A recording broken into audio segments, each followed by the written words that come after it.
Student, कैसे हो? सब बढ़िया? बोलो, पढ़ाई कैसे चलती है? बहुत अच्छी चलती है ना भाई? पढ़ाई तो करनी पड़ेगी भाई, कुछ भी हो जाए, बराबर। तो लास्ट लेक्चर के अंदर हमने chapter number 1 exercise 1 relation and function के बारे में मैंने आपको बताया था, याद है ना बच्चे लोग? तो एक्सरसाइज 1 के अंदर मैंने 3 क्वेश्चन की आपसे बात की थी। 1 से 3 तक के क्वेश्चन हमने सॉल्व किए थे। आज हम क्वेश्चन नंबर 4 से बच्चे लोग स्टार्ट करते हैं। बहुत इजी है, बराबर। सब टाइप के सम इस एक्सरसाइज 1 के अंदर हो गए, आप समझ सकते हो, बराबर। तो क्वेश्चन नंबर 4 इस तरह से,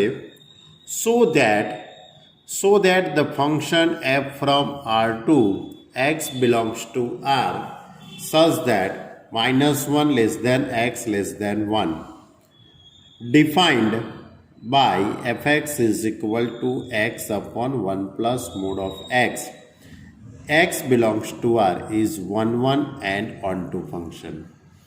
यानी कि क्वेश्चन में आपको प्रूव करना है, prove that this function is a 1 1 and on to. आपको प्रूव करना है कि ये फंक्शन 1 1 और ऑन टू है। कर लेते हैं बच्चे लोग। तो f from R to x belongs to R such that -1 less than x less than 1 fx is equal to x upon 1 plus mod of x। अब आप इस यहाँ पे x की जगह पे डोमेन में से अलग अलग वैल्यू पुट करो। वैसे तो देखा जाए तो बहुत सारी वैल्यू होगी, क्योंकि x बिलोंग्स टू R है। R that is a real number. तो रियल नंबर देखा जाए तो बहुत सारे रियल नंबर है हमारे पास, पॉजिटिव नेगेटिव वाले, बराबर। तो उसमें से मैंने यहाँ पे ऐसे कुछ नंबर रखे। पहले मैंने 0 रख दिया है। x की जगह पे मैं 0 पुट करूँगा तो 0 upon 1 plus mod of 0 that is a 0 upon 1 0। अब x की जगह पे -1 पुट कर दीजिए, -1 अपॉन 1 प्लस मोड ऑफ -1 यानी कि 1, यानी -1/2। अब x की जगह पे 1 पुट कर दीजिए तो 1 अपॉन 1 प्लस 1 1/2। x की जगह पे 2 पुट कर दीजिए, 2 अपॉन 1 प्लस 2 यानी 2/3। तो क्या होता है यहाँ पर, जरा ध्यान से देखिए बच्चे लोग। तो किसी की भी इमेज रिपीट नहीं होती है, किसी की भी इमेज इसमें रिपीट नहीं होती है, यानी कि x1 x2 belongs to R domain में से कोई भी x1 x2 लेने पर ये x1 is not equal to x2। This implies fx1 is not equal to fx2। x1 और x2 डिफरेंट है तो उसकी इमेज भी डिफरेंट ही होगी। Then we say that f is a 1 1 function। f is 1 1 function। हो गया प्रूव। अब on to कैसे प्रूव करेंगे? तो उसकी रेंज सोचिए, ये फंक्शन की रेंज क्या होगी? तो आप x की जगह पे कोई भी वैल्यू पुट करेंगे तो डिनोमिनेटर है वो ज़्यादा ही होगा, बराबर। यानी कि इसका आप डिवाइड करेंगे तो पॉइंट में ही आंसर आने वाला है। 2 ऊपर 2 होगा तो नीचे 3 होगा, ऊपर 4 लिखेंगे तो नीचे 5 आएगा। क्यों? क्योंकि अपॉन में 1 प्लस मोड ऑफ x है। अपॉन में क्या है? 1 प्लस मोड ऑफ x है, यानी कि डिनोमिनेटर का टर्म है वो ऑलवेज न्यूमिनेटर से एक ज़्यादा ही होगा, राइट। यानी कि उसकी range of function open interval -1 1। And codomain is also given that x belongs to R such that -1 less than x less than 1। और उसका जो कोडोमेन है वो ये है, यानी कि डोमेन यानी कि range of function and codomain is equal, range of function is equal to codomain। Therefore we say that f is onto function। देखो बच्चे लोग, मैंने ये बहुत इजी तरीके से ये प्रूव किया है। वैसे देखा जाए तो इसमें मोड ऑफ x है, इसलिए आप 2 केस की बात कर सकते हो, पॉजिटिव नेगेटिव। स्टैंडर्ड फॉर्म में लिखना हो तो भी लिख सकते हो, लेकिन वो सब बात लिखने की ज़रूरत नहीं है। मैंने जिस तरह से यहाँ पे डिराइव किया है वैसे ही आपको एग्जाम में भी लिखना है। ओके, चलो question number 5, check whether the relation R in R defined by R is equal to AB such that A less than or equal to BQ is reflexive, symmetric। बच्चे लोग क्वेश्चन ये है, ये ऊपर वाला क्वेश्चन नहीं है, ये क्वेश्चन है क्वेश्चन नंबर 5, बराबर।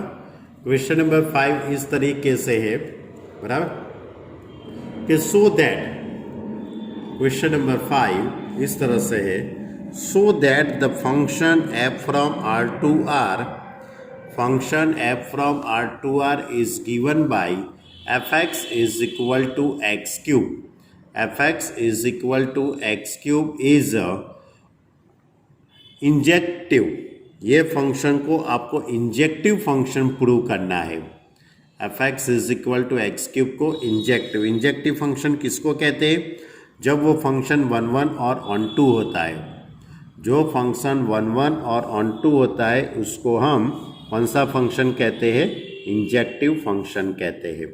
ओके बच्चे लोग, तो आपके पास इस तरह से है, f from R to R fx is equal to x cube.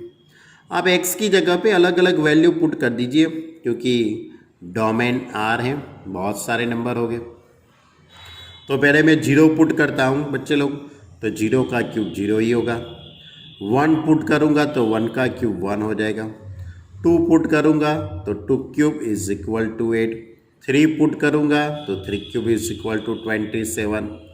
-1 put करूँगा तो -1, -2 पुट करूँगा तो -8। यानी कि यहाँ पे किसी की भी इमेज रिपीट नहीं होती है, किसी की भी इमेज रिपीट नहीं होती है। ओके, यानी for every x1 x2 belongs to R, x1 not equal to x2, this implies fx1 not equal to fx2। Therefore f is 1 1 function, f is a 1 1 function। अब ये फंक्शन की range क्या होगी? तो ये फंक्शन की range always सब भी रियल नंबर आएंगे। -1 लूँगा तो -1 आंसर आएगा, -1/2 लूँगा तो -1/8 आएगा। यानी कि इसकी जो रेंज होगी वो ऑलवेज R होगी। और कोडोमेन वो भी आपको दिया है R, कोडोमेन भी R है, यानी range and codomain are equal, then f is onto function. यानी कि ये फंक्शन 1 1 भी है और ऑन टू भी है। Then we say that f is a onto, therefore f is a injective function. Okay बच्चे लोग, चलो अब क्वेश्चन नंबर 6। क्वेश्चन नंबर 5 तो बहुत छोटा सा था, fx is equal to x cube वाला। चलो क्वेश्चन नंबर 6। अब क्वेश्चन नंबर 6 और 7 दोनों क्वेश्चनों के अंदर आपको एक एग्जाम्पल बनाना है। वो एग्जाम्पल ऐसा बनाना है कि जो क्वेश्चन के अंदर जो कंडीशन है उसको सेटिस्फाई करता हो। Given example of 2 function f from n to z and g from z to z such that GOF is injective, GOF is injective but f is not injective, f is a injective function and f is a g is not injective। बच्चे लोग थोड़ी मेरी गलती हो गई है। Injective function किसको कहते हैं? जो फंक्शन 1 1 होता है उसको इंजेक्टिव कहते हैं। ऑन टू होना जरूरी नहीं है, सिर्फ 1 1 हो वही फंक्शन इंजेक्टिव भी कहते हैं, उसका दूसरा नाम है, बराबर।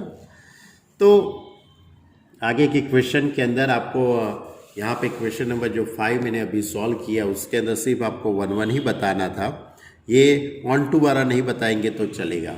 फिर से बता देता हूँ, इंजेक्टिव फंक्शन किसको कहते हैं? जो फंक्शन 1 1 होता है, जो फंक्शन 1 1 होता है उसको ही इंजेक्टिव कहते हैं।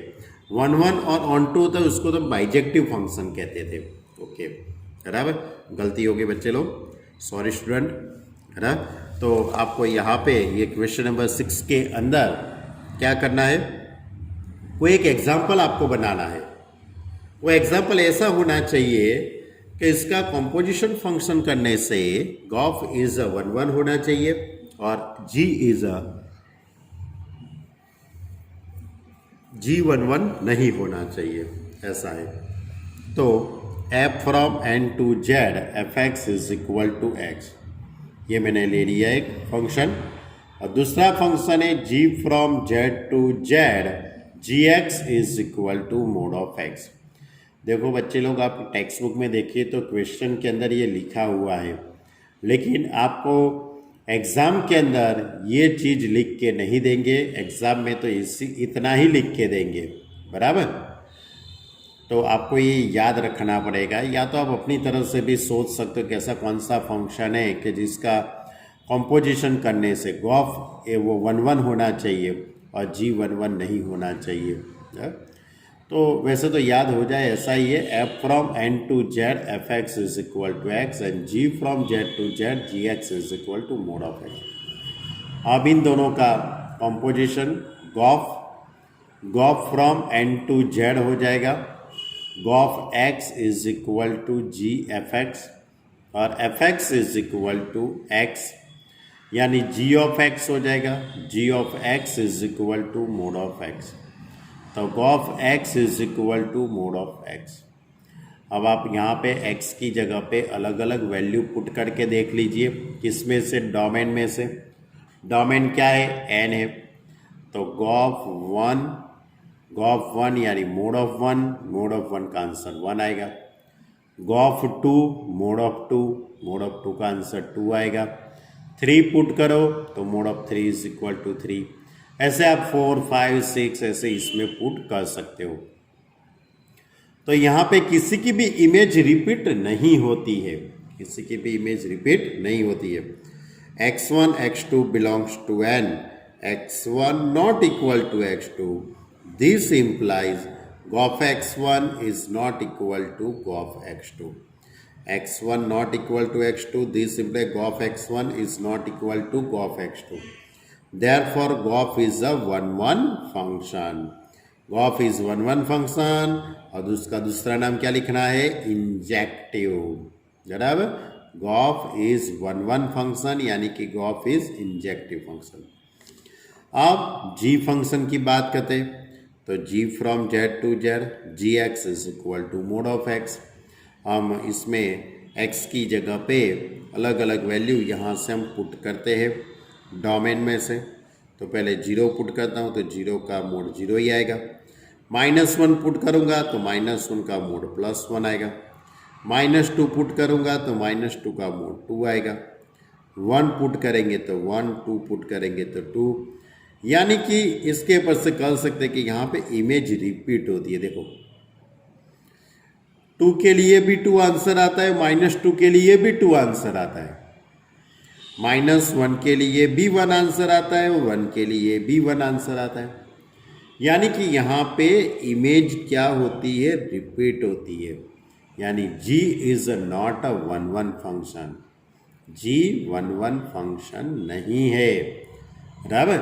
देख लेते हैं, यानी कि for every x1 x2 belongs to Z domain x1 not equal to x2, this implies gx1 is equal to gx2. Therefore g is not 1 1 function, यानी g is not injective function। यानी कि आपको एक यहाँ पे 2 ऐसे फंक्शन बनाने थे कि जिसका गॉफ होता है वो 1 1 नहीं है, और गॉफ 1 1 है और लेकिन g 1 1 नहीं है। चलो अब क्वेश्चन नंबर 7। क्वेश्चन नंबर 7 में इस तरह से give examples of 2 function f from n to n and g from z to n to n such that gof is onto but f is not onto. Gof onto function है लेकिन f is not onto, ऐसा आपको एक सम बनाना है, ऐसा एक आपको example बनाना है। तो बना लेते बच्चे लोग। तो इस तरह से f from n to n f x is equal to x + 1। and g from n to n gx is equal to x minus 1 if x greater than 1 or is equal to 1 x is equal to 1. कौन सा suppose किया है? f from n to n fx is equal to x plus 1 और दूसरा function g from n to n gx is equal to x minus 1 और 1. x minus 1 यानी x greater than 1, x is equal to 1 में 1 answer. अब Gauff इन दोनों का composition करते तो gof from n to n ही हो जाएगा क्योंकि ये सब n to n ही है. G of x is equal to g f x. अब f x is equal to x plus 1, ये एफ एक्स है उसकी जगह पे x प्लस 1. अब ये जो x प्लस 1 है उसको इन दोनों में से मैं कहाँ पे पुट करूँगा? तो ऑब्वियसली x प्लस 1 की वैल्यू ऑलवेज 1 से ज़्यादा ही होगी. x प्लस 1 की वैल्यू ऑलवेज 1 से ज़्यादा ही होगी. क्यों? क्योंकि आप x की जगह पे तो 1 से स्टार्ट करने वाले हो. कहाँ से स्टार्ट करने वाले हो? 1 से, क्योंकि कैपिटल N है. 0 तो पुट करेंगे नहीं, बराबर. तो ये x प्लस 1 को g के फंक्शन में यहाँ पे पुट करना है, यहाँ पे. तो x प्लस 1 माइनस 1, 1 1 कट, तो x. क्लियर? तो gof x is equal to x. अब gof from n to n, आप x की जगह पे 1, x की जगह पे 2, x की जगह पे 3, 4, 5 ऐसा पुट करो. तो gof 1 is equal to 1, gof 2 is equal to 2, 3 put करेंगे 3, 4 पुट करेंगे तो 4, बराबर. तो यहाँ पे किसी की भी इमेज रिपीट भी नहीं होती है और इसकी रेंज देखिए 1 2 3 4 5 6, ये उसकी रेंज होगी. यानी range of gof is equal to n. और कोडोमेन, कोडोमेन क्या है? n है. तो codomain and range, range is equal to codomain. Therefore gof is onto function. यानी कि यहाँ पे गॉफ ऑन टू फंक्शन है, ये मैंने प्रूव कर लिया, बराबर. अब मुझे प्रूव करना है कि भाई f is not onto function. Gof onto function है लेकिन f is not onto. तो मेरे पास फंक्शन इस तरह से f from n to n f x is equal to x plus 1. तो मैं x की जगह पे 1, x की जगह पे 2, x की जगह पे 3, बराबर. तो पहले 1 पुट करूँगा तो 2, 2 पुट करूँगा तो 3, 3 पुट करूँगा तो 4, यानी कि 2 3 4 ऐसी वैल्यू आएगी. तो range of function is equal to 2 3 4. और कोडोमेन, इसका कोडोमेन क्या है? n है. तो range of function and codomain is not equal to, क्योंकि यहाँ पे 2 से स्टार्ट होता है और कोडोमेन क्या है? n है, बराबर. यानी कि 1 इसमें नहीं है. तो रेंज और कोडोमेन इक्वल नहीं है, therefore f is not onto function. यानी कि गॉफ है वो ऑन टू फंक्शन है और f is not onto. ऐसा आपको एक एग्जाम्पल बनाना है. ये तो टेक्स्ट बुक में लिखा ही हुआ है एग्जाम्पल, लेकिन वो क्वेश्चन में लिख के नहीं देंगे. मैं फिर से आपको बता देता हूँ बच्चे लोग, बराबर. चलो अब क्वेश्चन नंबर 8 लेते हैं. Given a non empty set x, capital X is a non empty set. इस तरह से consider P of x which is the set of all subset of x. P of x क्या मतलब क्या है? Power set. x के जितने भी सबसेट होते हैं उन सभी का सेट, ये जो x है ना उसके जितने भी सबसेट बनते हैं उनका, जितने भी सबसेट है उन सभी का एक सेट बनाते हैं, उसको हम P ऑफ x कहते हैं. Define the relation R in P of x as follows. as follows for the subset AB in Px. Subset AB in P of X, A relation B. If and only if A subset B is R is equivalence relation on P of X and justify your answer. यानी कि यहाँ पे जो इस तरह का है subset a b in p x a relation R, if and only if a subset b is R an equivalence relation, यानी कि यहाँ पे ये जो रिलेशन दिया है वो इक्वावेलेंस रिलेशन है, ऐसा आपको प्रूव करना है। बच्चे लोग, हमने रिलेशन की बात कहाँ पे की थी?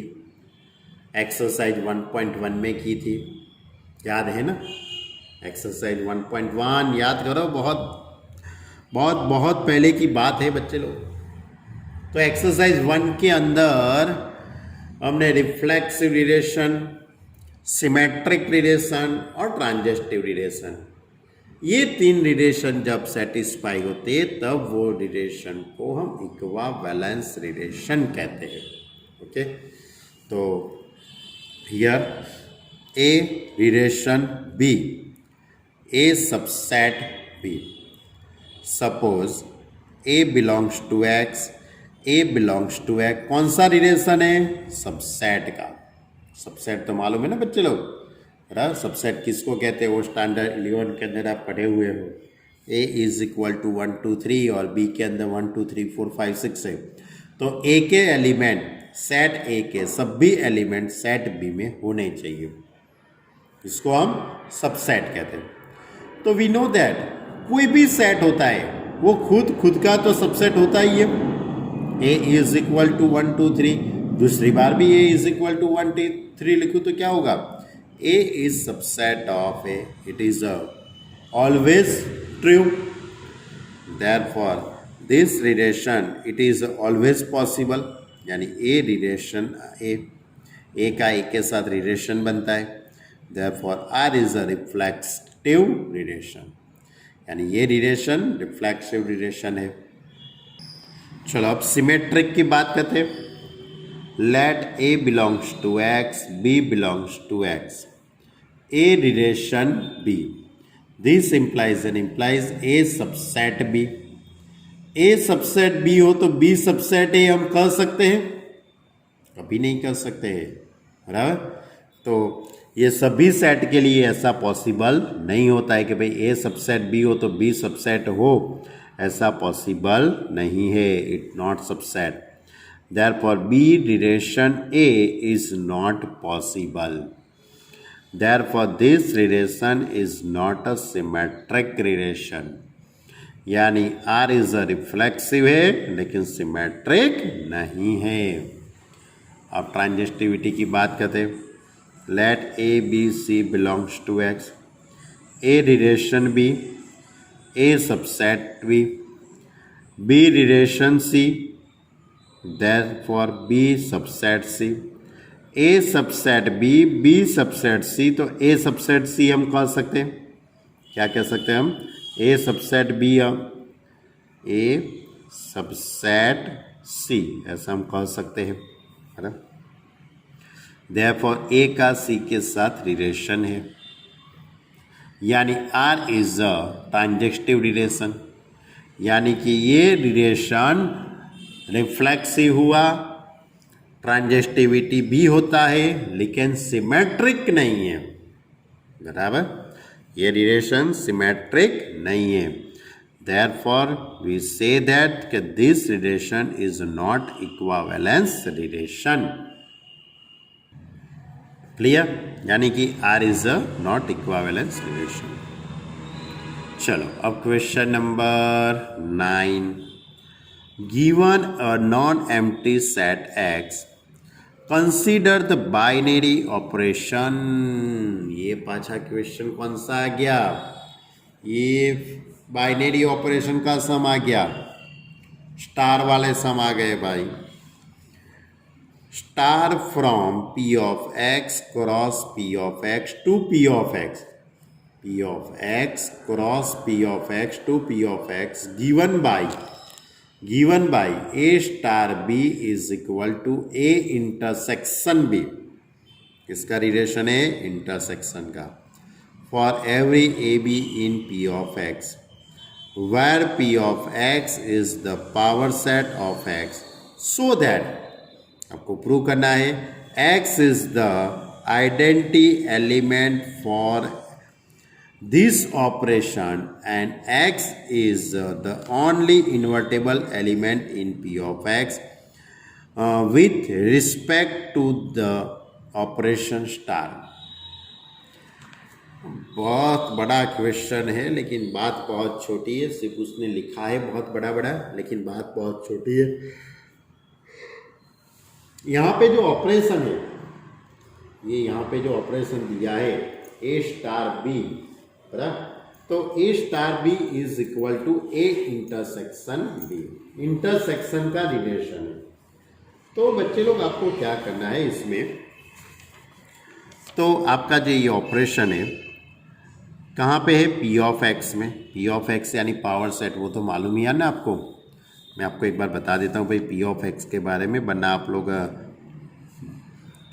मालूम ही नहीं पड़ेगा. Suppose x is equal to 1 2 3 है. आप इसके सबसेट लिख सकते हो कि नहीं लिख सकते हो बच्चे लोग?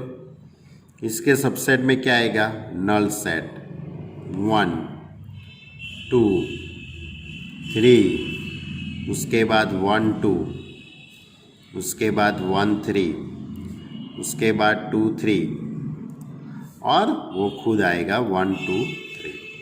तो ये जितने भी सबसेट बनते हैं उसका भी सेट बनाना, इसको हम पावर सेट कहते हैं, P ऑफ x कहते हैं. ऐसा हम स्टैंडर्ड 11 में आपसे बातें की थी मैंने, बराबर, जब आप छोटे थे, बराबर. बहुत इंटेलिजेंट बच्चे थे ना आप, अभी भी है ही वैसे तो, कोई डाउट नहीं है मुझे. अब ये जो ऑपरेशन है स्टार वाला, star from P of x cross P of x to P of x, ऐसा रिलेशन है, ऐसा ऑपरेशन है. तो इसमें आपको क्या करना है बच्चे लोग?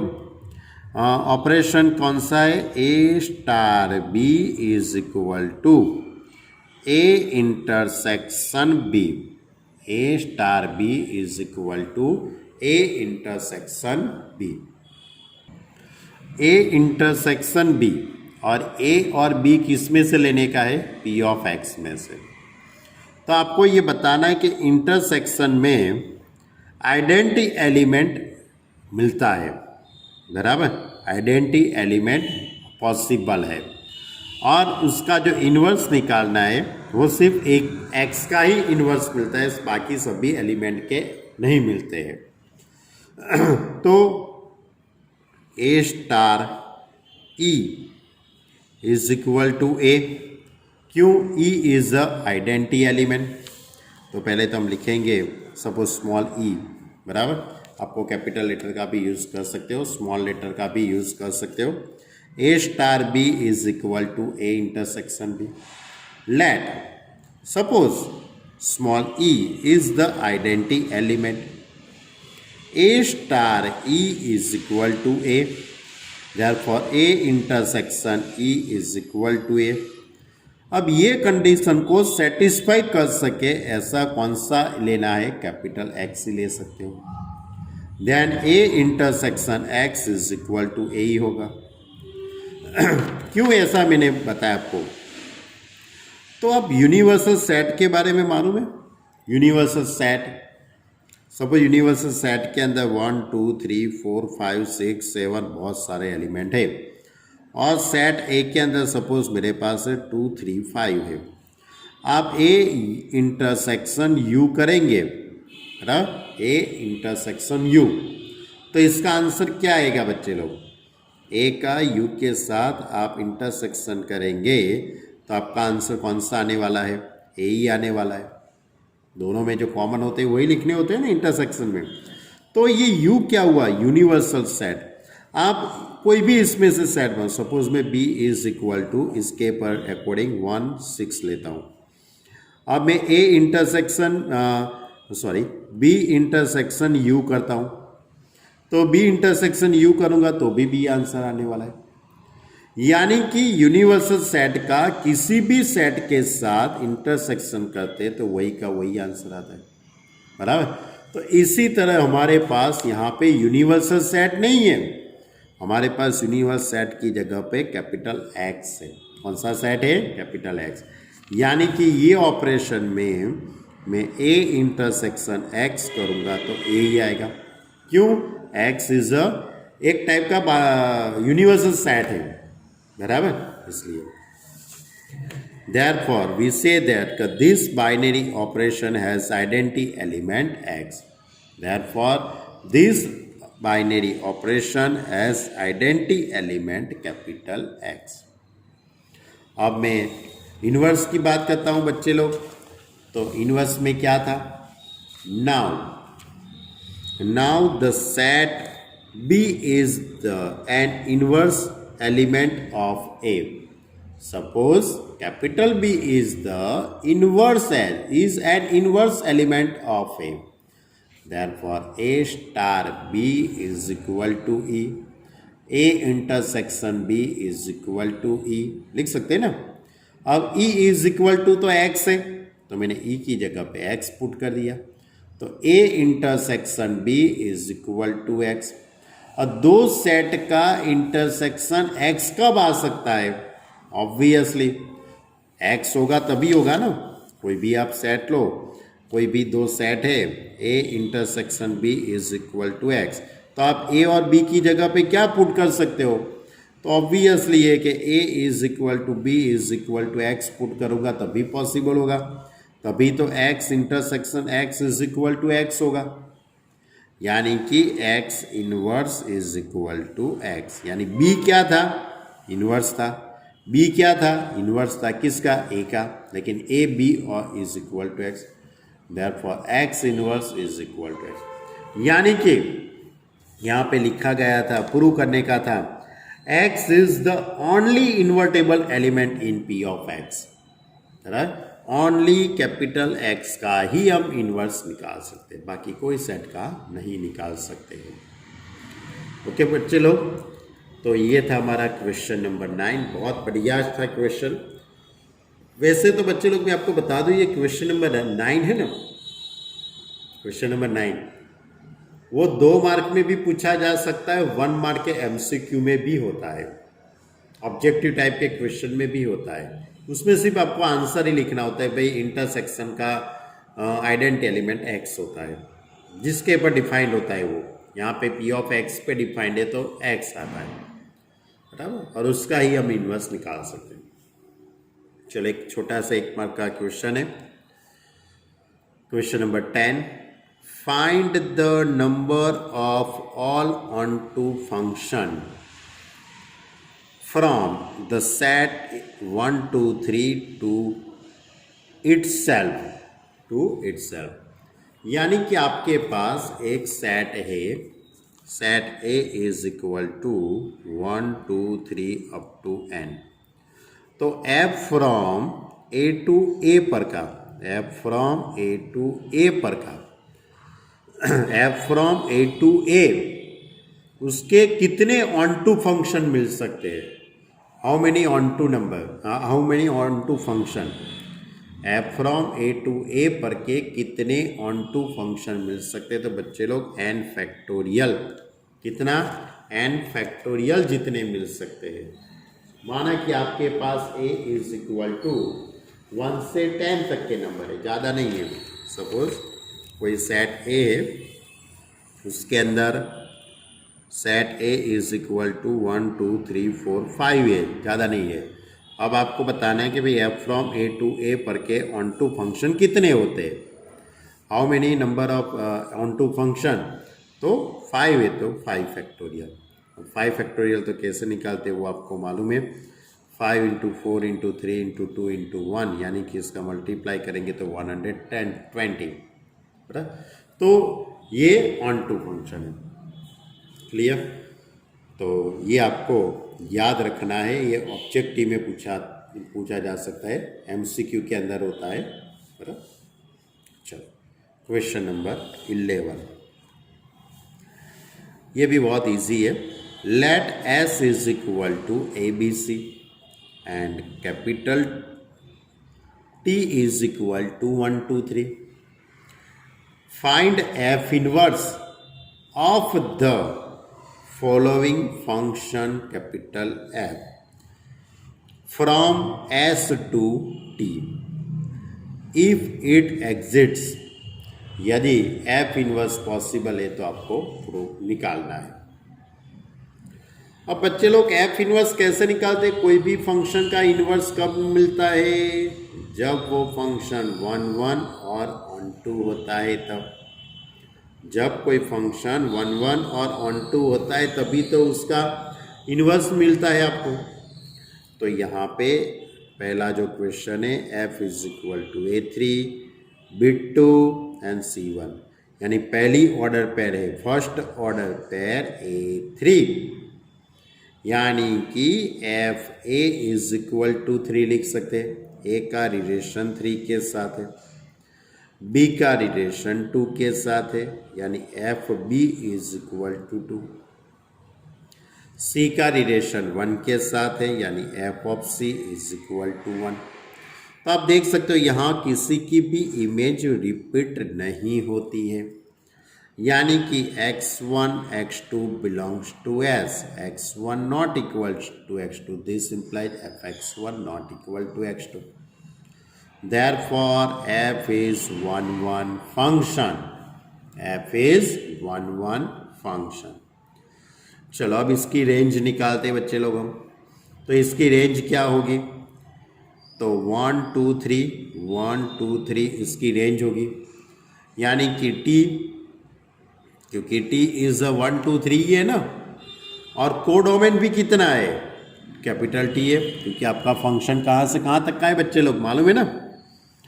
Function f from